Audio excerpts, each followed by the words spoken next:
And we're live. Welcome to another edition of the Industry Insider Podcast, your promotional products podcast, where you can get all the nerdy news you need to know about. I'm Jeff Franklin, National Accounts Manager with Headwear USA, and joined today by three other lovely folks. But before we get to them, I just want to talk to you guys a little bit about Tervis promos. Tervis, okay? They've been around since 1946, starting with their classic line. They've got sleek styles that make for the perfect make us perfect for the active and on-the-go lifestyle. Tervis is the original double-wall insulated drinkware that keeps cold drinks cold and reduces condensation, and it's backed by a made-for-life guarantee. Tervis is the original customizable double-wall insulated drinkware that keeps hot drinks hot and cold drinks cold. They're available in several sizes, including a sippy cup, for those of you that tend to spill things on carpets. Wine glass, both stemmed and stemless, a 10-ounce wavy, 16-ounce mug, 16-ounce and 24-ounce tumblers, and then also a 24-ounce water bottle. They're made from Triton plastic, made in America, lifetime warranty, dishwasher, and microwave safe, BPA free. You guys got to go check them out at tervispromos.com. You won't be sorry that you did.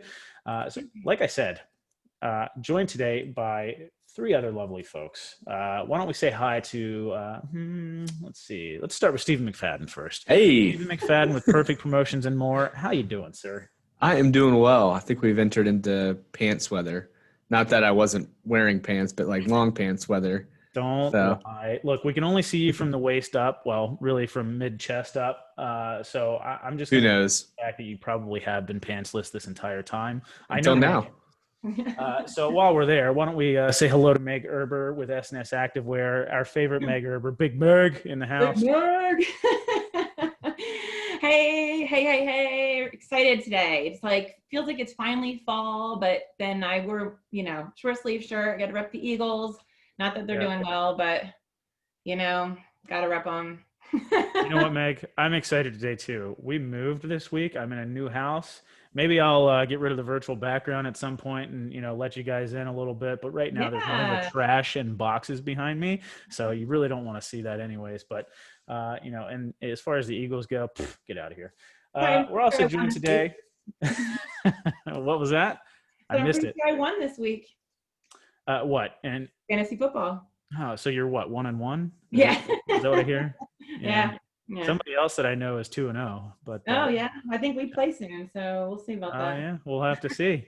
And we're also joined today by Brianni Zasman with Zoom Catalog. Brianni, how are you? Good. Thanks for having me, and thanks to Pro for having me on.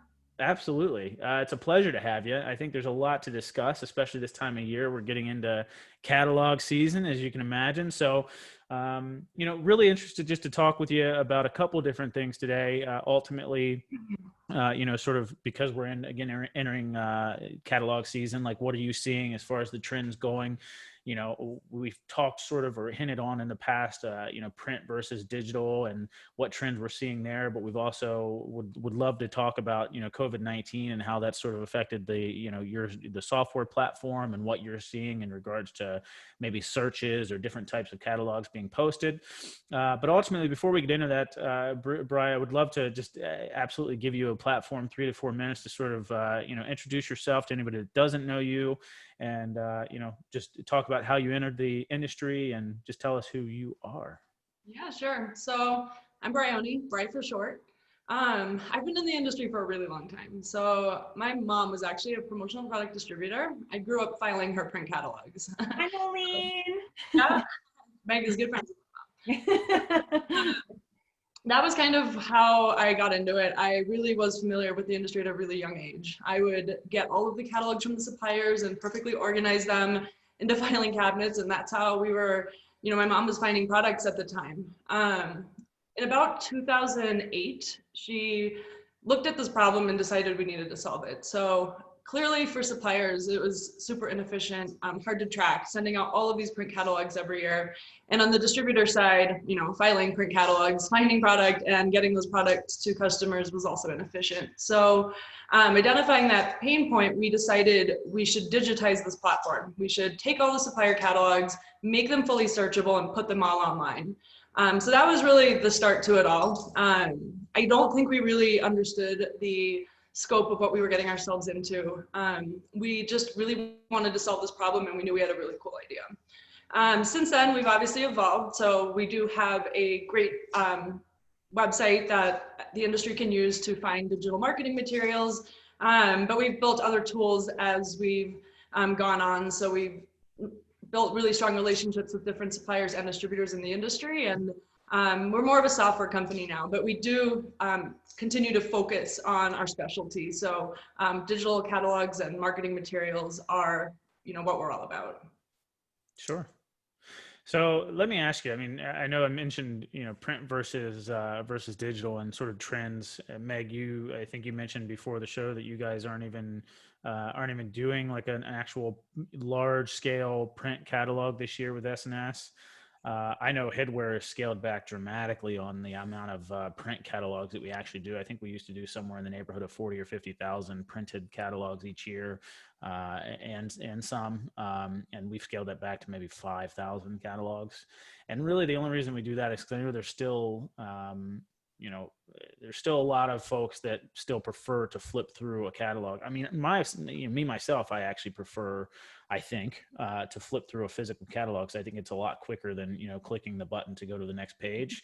And if you're looking for something in particular and you have an idea of where it's at, it's a little bit quicker or faster that way. But ultimately digital, I think a lot of things are going that way, but would love to get your perspective on, what you've seen trending, with regards to print and digital, and, fill us in for sure. Yeah. So a common misconception is that Zoom Catalog is anti-print catalog. That is not true at all. We actually really support the print catalog. We think that there's a time and place, but digital obviously is a great supplement. So it really depends on the use. And so we're not here sitting telling people not to print catalogs. We're more about helping suppliers find the right mix on having the right tools at the right time. So we're definitely not anti-print catalog, but it's been interesting. So over the last 10 years, suppliers have slowly been moving away from print a little by little bit. Obviously, the entire world is going more digital, but as you mentioned, there are a lot of people that still really like to use print catalogs. The coronavirus has propelled our industry into an entirely new ballgame, which we probably didn't see coming. We knew this was eventually going to happen, but it just is making it happen so much faster. So we've been meeting with our customers and talking to them quite a bit, and there's a few common trends that are happening. So suppliers obviously were really hit hard with things shutting down and the virus and everything. And so they ran into an issue where not only was it harder to afford doing all the print catalogs, but actually putting them together. So getting the photography done, getting the resource together, meeting in person to plan those catalogs, because putting a catalog together, like the SNS catalog, I know is a massive endeavor. So It is. yeah, so that was a hurdle. So suppliers struggled to actually get the resources in place to put their catalogs together. And then of course, budgets were cut. And so they are looking for ways to still provide the value of a catalog, but cut back on those expenses of printing and shipping. As I mentioned, there's still a place and time for print catalogs. So some suppliers are looking to reduce. There are a very large majority that are actually not printing at all. So that's definitely happening, but it's also causing an evolution in how suppliers think about their their digital catalog. So, how can we design it in a way knowing that rather than being printed, it's going to be now viewed on computers and phones. Also design it in a way that it's a little bit more interactive. What opportunities do we have now that we didn't have in that print catalog? So we're getting a lot of questions about how to make the catalogs a little bit more interactive, and distribution is another huge one. A big mistake suppliers make is to get a digital catalog and put it on their website and be done, because there's so much more that can be done to get that distribution, not only driving distributors into the catalog, but end buyers as well. So yeah, we've obviously been a big proponent of moving the industry towards digital, but this year has obviously just been incredibly different, and for us, really exciting.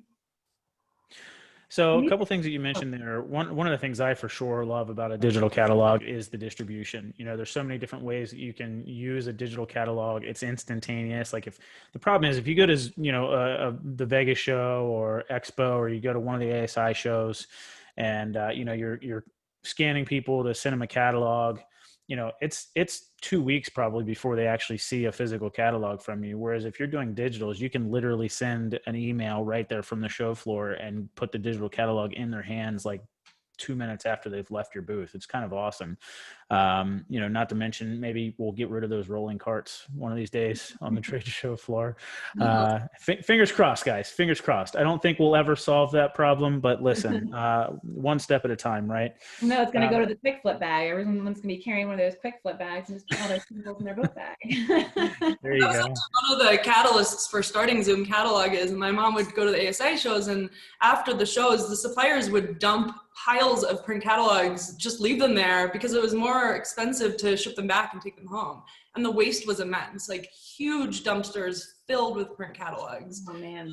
Really, Yeah, catalogs aren't cheap to print, man. Like, you know, we don't even have a huge catalog, and it's not cheap. I can only imagine what it costs somebody like Sanmar or HIT to print those catalogs. Yeah, But that's the other thing that I liked, and I wanted to ask you about was sort of the interaction that you were talking about, and how I'd love to dive deeper into that as far as what you're seeing and how people are redesigning their catalogs. You know, I think, you know, that's a lot of people can probably learn from that. I myself even think that we could maybe take something back and, you know, use that info, but ultimately what are you seeing for folks being able to, sort of change up their catalogs because they're now digital instead of print? yeah, so there's two sides to it. It's the design itself, and then like what you do with it once it's digital. So in terms of design, you know, the biggest thing is just keep in mind now people are going to be viewing your catalog on their phone. You know, that size 12 font was fine when you printed it, but that is really small once you have it on a mobile device. So if you are creating a catalog and know you're not going to be printing it, you know, there's no reason to use tiny fonts. Also, you know, suppliers would try to limit page count because it was cheaper to print a smaller catalog. You don't really have those restrictions of digital anymore. So you can use much larger images and fonts in your catalog, and just make it a lot better looking on, you know, the phones and computers. Interesting. Also, another trend with catalog design, and SNS has done an amazing job with this, is going for a more retail look. You know, we're past the days where you have 6 products per page with like a paragraph of information and every detail you can cram in there. Catalogs are looking a lot more professional now. We're seeing a lot of lifestyle imagery and different types of photography used in them, helping the catalog really tell a story. So we get a lot of questions like, why wouldn't I just send a website? And I think it really comes down to that experience where a catalog has a beginning and an end. It tells a story. It's really easy to grasp, you know, what products SNS has when you look at their catalog, as opposed to going to their website and like clicking around and trying to figure out where you are and what's available. You know, big lifestyle shots versus small product thumbnails. That's not, the website's not useful, but it's just a use case thing. You really hit the nail on the head. And I think it was telling a story. And I think that as salespeople, entrepreneurs, you know, business people, in this industry, it's easier to sell something when you can tell a story. You tell a story to your customers and they're going to remember it. Because you go to a trade show, I mean, how many people actually retain every single product, you know, offering knowledge? But you tell a capturing story, the end user, the distributor is so much more likely to remember it.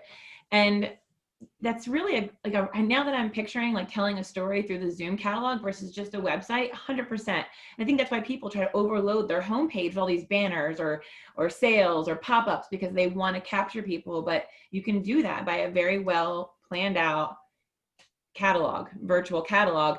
And I had an idea, but I don't know if you guys are doing this, but maybe, you know, Meg says. So when you said interactive, how cool would it be? Because I've seen this on certain websites, like you want to go buy something like a couch. Well, let's see what it looks like in your room. How about when it's like trying on clothes, put a picture, you can like upload a picture and then they could try on the shirt or the jacket or something like that. That would be like super cool. Those are like the sort of ideas that we are heading towards. I mean, that's pretty advanced. I don't doubt that you know, we could end up there in the future. So I'll talk a little bit about some of the ideas that we're working on and we'll be getting into, but that's exactly it. So again, just coming back to the argument, well, why would I use a catalog? It's, you know, that full line catalog that has 1,500 products may be a little bit less useful, but another trend we're seeing with catalogs is that suppliers are taking this massive catalog and splitting it up into small targeted books. So focusing on vertical markets, on categories, seasonal content. And as a distributor, that is something you can build a marketing campaign around. So you can have an awesome holiday campaign where you've chosen like the perfect supplier holiday catalog, you've rebranded it as your own, you post it on social, not just like, hey, view our catalog, but you talk about the value of adding, you know, using holiday gifts. And so that piece just supports the marketing effort. So the mistake that is made is that people think catalogs are defined product, but it's really a marketing and sales piece. In the end, a distributor needs to do their job and help customers find the perfect fit, but these act as inspiration and a way of finding new ideas. So that's exactly it. So the catalogs are, you know, that inspiration piece is more of like an information source. So I want to get Steven's take on this too, but I think there's a perfect segue into this with asking a question before we get there. So one of the things that I really love about digital as well is that they're super customizable as well. So I'm a huge advocate for, you know, protecting the supply chain. You know, I want distributors to work with suppliers who then work with factories, and, you know, I want that smooth chain of command basically. And so ultimately, you know, I think a lot of distributors like to protect that anonymity a little bit. And so ultimately, if you're leaving catalogs behind with your end users, Steven, you know, and it has, you know, let's say hits info all over the catalog instead of, you know, a headwear or an SNS or whatever, you know, or instead of your information on the catalog. I think there's a lot to be said with what you can actually do with customizing the cover and putting your info on there instead of, you know, the supplier's info. And so I would love to get your ideas or what. I know you guys do things a little bit more proactively. You might not necessarily be leaving catalogs behind with your customers, but the catalog is such a useful tool. And if you could just brand it to, you know, each distributor individually, to do that on the print side, which I know there's a lot of suppliers do that and offer those services, but it's expensive and you have to do small runs. So have you guys ever utilized anything like that, Steven? And what are your thoughts with being able to customize them? Yeah. So as it relates to print, you know, we do have majority of our catalogs printed, you know, with our logo on them. And if they don't come printed, we have actually stickers that are like business card size that actually we then put. Most of the catalogs back in the day actually had those little dashed lines where you were supposed to put your sticker on the back, you know. But we just, you know, we have those in case, you know, that way we have a leave behind, like a business card, you know, left with the book. You know, but we kind of come full circle multiple times a year with our like and dislike for catalogs. You know, I think it's beginning of the year and then seasonal updates. We love those, you know, retail lookbook type pieces. And I think those have a use in our industry. And then in the very beginning of the year, we love seeing the catalogs. We look at them for a couple weeks, and then we start to really hate catalogs. I think like Q3, Q4, when we start getting new stuff, and we're like, now what do we do with all these catalogs? So the issue is, though, you know, and I kind of make the parallel to promo with a catalog. You know, we preach and we like tangible, touchable things, even if it's not the actual product. And we have been just inundated, like right now, specifically with, you know, email and digital. And so I don't know, like right now, if I were to get, I'm just trying to wrap my head around this, but if I were to get an invitation to view a digital catalog, or if a digital catalog showed up at my office, I think I would actually be right now more inclined to look at the physical catalog that arrived. Oh, really? I thought you were going to go the other way. But No, because the thing, yeah. Because I get 1,000 digital catalog invites now. Mm-hmm. So I don't know if it's hurting itself is kind of what I'm thinking, just because there's so much of it. But I do think that I'm very picky and choosy with, you know, what we like. And I do think digitally, you know, Brian mentioned this earlier, just the ability to have more detailed pictures, more lifestyle imaging that does sell the story. I can use that then as a sales tool much better than I can. Right. One's more of one's more like your yellow pages of products, you know, and then the other one is like your sales tool almost. So like, if I'm just looking for quick ideas or just to jog our brains, you know, we'll just browse through some catalogs. But then once we get the categories and the ideas that we like, then we jump into the digital side to pull lifestyle imaging, more product details, and then use those to create our sales tools. So that's kind of where we're at, Jeff. And I don't know if that answered your question. Yeah, absolutely. And so obviously, I don't think it would be a podcast in 2020 if we didn't talk COVID-19. I know you'd mentioned that the coronavirus has sort of, thrown you guys a little bit for a loop that you didn't quite see. And I'm still pondering like how you couldn't have seen this happening back in like November last year. Bri, like, come on, you guys didn't see this coming? Year's coming. You didn't tell us? Why didn't you tell us? So ultimately, like how, like, have you seen things change, or in what ways have you seen things change over the last 6 months for digital? Right. So it's been really interesting for us, and honestly, we were really fortunate. We were put in a really good position, unlike most companies who are very negatively impacted. So at first it was very scary because we saw our supplier customers and distributors being shut down. So it was hard to anticipate what was going to happen. We didn't know how long these shutdowns were going to last. And ultimately, if they're, suppliers or distributors shut down, they're not making sales, they're not using catalogs. So we were nervous, but I think as people started to realize this is the new reality, this is where we are, and we need to adapt, they were looking at their budgets and seeing, print is one area where we can save a lot of money, but we can't just cut print and make no backup plan. So why don't we lean more into digital? So that's really the biggest shift we've seen. And Zoom Catalog is a virtual company. So we've always been online. So we weren't, sent home and grounded. We were all used to conducting our meetings through the computer. We've always used GoToMeeting. And so we just got busier. I mean, that was it. We had an incredible increase in the number of views and users on our site and our catalogs. Suppliers were embracing their tools more. They were getting them before and having them available. And now more of their team was wanting to learn how to use them, how to embrace them. And so usage on both the supplier and distributor side has increased. And it's kind of obvious. People are working from home now and they're looking at ways to connect online. So, that's the shift in our industry, and our industry is a little bit behind in terms of technology and being that tech savvy. So I think in the end, the silver lining is our industry is going to, move a little bit more forward into the future. So I think those are the biggest changes, is just, that shift from the mentality of face-to-face and working with paper to how do I connect online and how do I do my digital sales and marketing.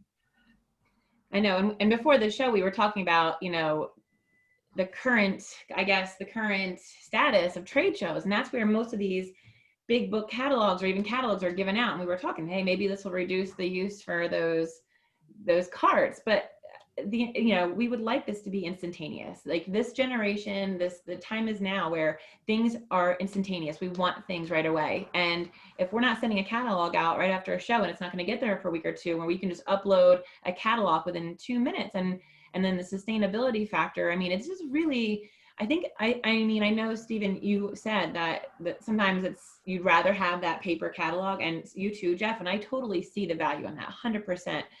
But I think, a lot of the way this is all going on all platforms, everything is going digital, meetings, trade shows, everything right now. And I think because of the big budget and time constraints that takes to put a catalog together, this just offers so much more, many more opportunities for this industry to really put some awesome marketing campaigns together and use this in lieu of the big catalogs. I know, I don't think we're doing the big one. And you did say the breakout. Yes, we are doing a couple of those smaller breakout, like a cap and bag one, like a new product one, those types of things, which are still good because they're smaller and they're not so overwhelming. And you guys do those smaller breakout things too within Zoom. And so I don't know, I'm all for the new stuff that helps us kind of do our job better. Because right now, we're still, some of us are still going out, some of us are not. But the fact of the matter is, there hasn't been many trade shows. Okay. We're not handing out many catalogs. That's just another huge shift, is just like re-looking at, is it valuable to have a 900-page catalog? Yeah.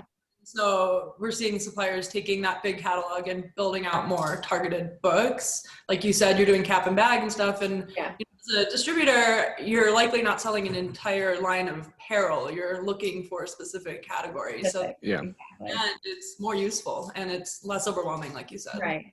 And I think just all that put aside, the whole sustainability factor. I mean, even you said at the end of every trade show, and I am guilty of it. I'm like, leaving catalogs behind sometimes at a trade show. It might be Q3 or Q4, and I'm like, oh, I'm done with those, and I'm just leaving them behind. And at the end of the year, when I used to be a distributor, I would literally take everything to the recycling bin because I feel literally guilty putting them in the trash can. So like, for me, this answers a huge question. I mean, you could always recycle, and please, people, I hope you are recycling them if you are throwing them out. but yeah, I think this answers a huge answer for sustainability too.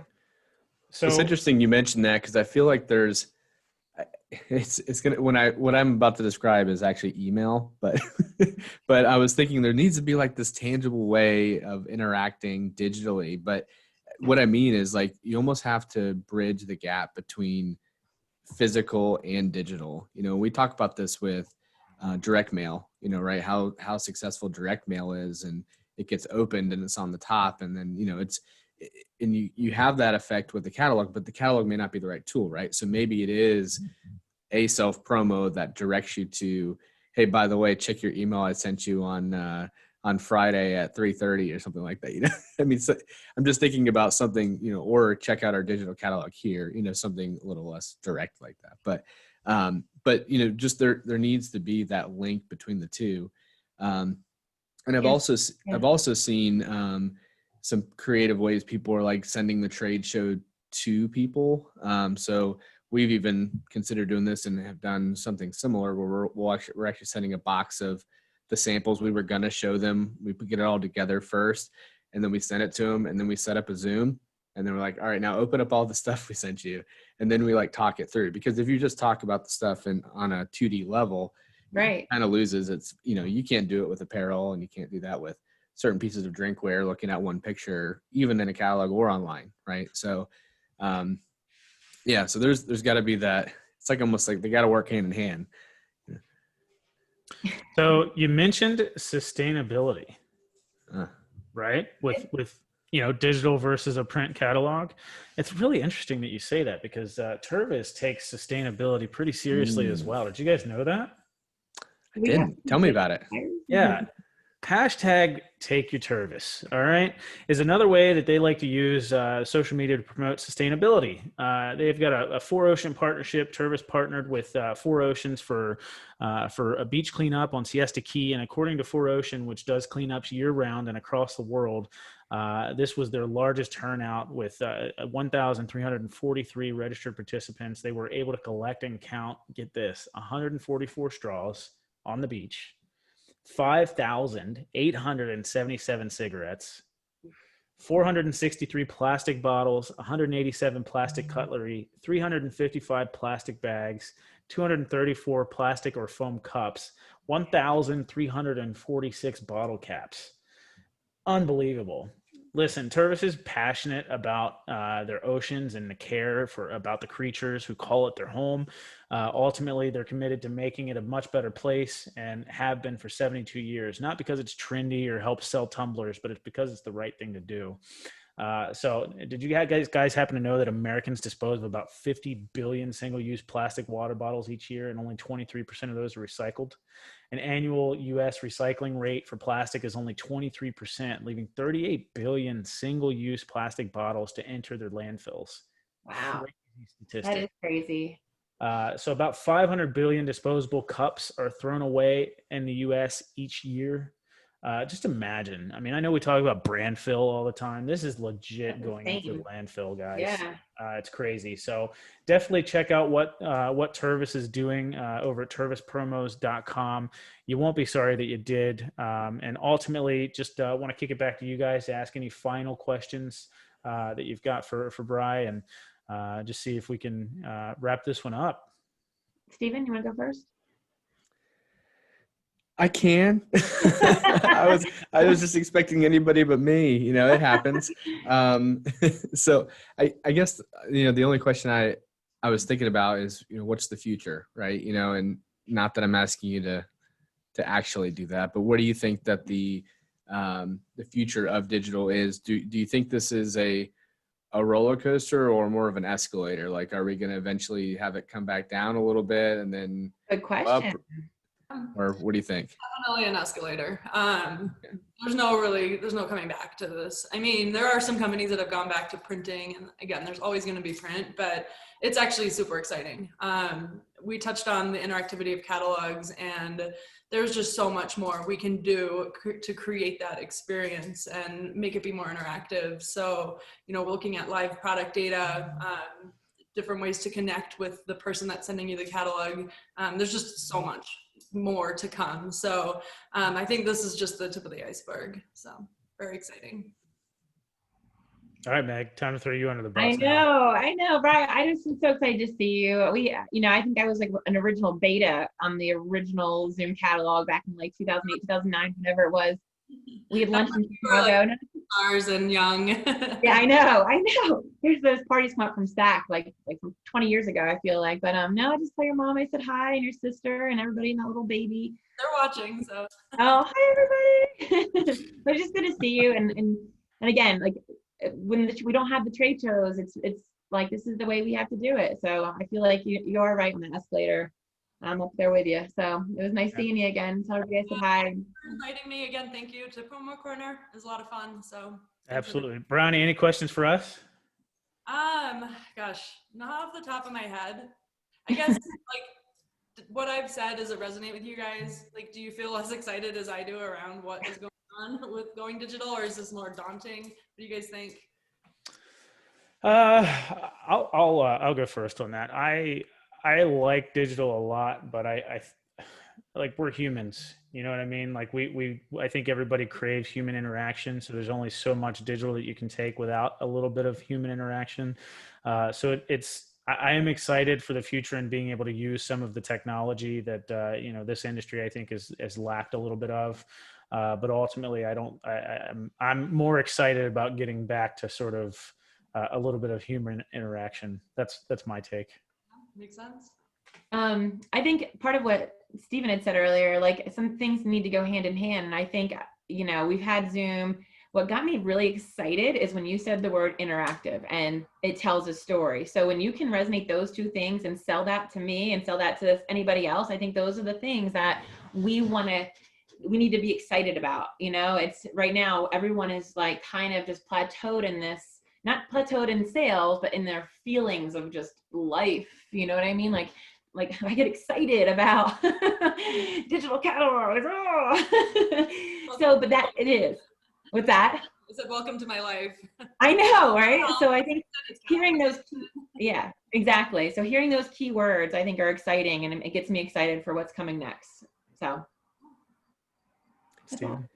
Yeah, I think we're like right at the next phase, with the being able to do the white labeling, as far as our catalog is really a collage of other catalogs. I think the next is going to be being able to do more website integration to your product searching. So, your product searching isn't just that pulling stuff from a database, but it's actually pulling stuff from the catalog imaging and, to create more of that interactive look. So it's cool to see where it's come. And, and if you look at individual digital websites and digital catalogs, there's some amazing things that people can do, whether it be, I actually remember, gosh, before augmented reality was really even a thing. I don't know if you guys remember this, when Prime came out with the Slinky bottle. Do you guys remember this? It was like 7 years ago.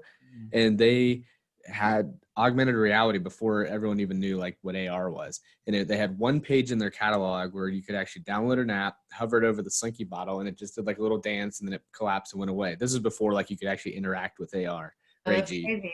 And I was like, man, that's the future of catalogs. And then like no one ever, it didn't adapt. It didn't really go very far. But I was like, yeah, like there's going to be stuff that keeps happening that integrates with digital, because then that led you to a mobile app that was a digital catalog, because you wanted to play with the new fun toy, right? So I think now that technology just has come so far and can do so much. It's going to be exciting to see how things continue to evolve. So I think it's the price of AR and VR. I really do think that is probably the future of catalogs for sure. Because I think being able to use a phone, something that's at your fingertips all the time, to be able to like hover over a page and then next thing you know, when you hover over it, it pulls up a video and plays this video on your phone, of that product being used out in the real world or whatever it might be. But there's a lot of, I think, expense because it is still oh yeah. relatively new technology. Because it's so expensive, I don't think it's going to be widely used, particularly in our industry. But ultimately, I think as those, with everything else, technology, the prices always come down after so much time. So I think you will see a lot of that. I think that it's a really cool thing. And I'm excited to see that kind of stuff too, myself. I'd love to see more of that. So with that being said, Bri, I really appreciate you being on with us today. Thanks for talking about digital catalogs with us, and really appreciate your perspective. And it's been great chatting with you guys. Yeah, you guys too. Thanks so much for having me. Not a problem. Absolutely. Thank you so much. See you guys. All right, Bye. take care, guys. Bye, everybody.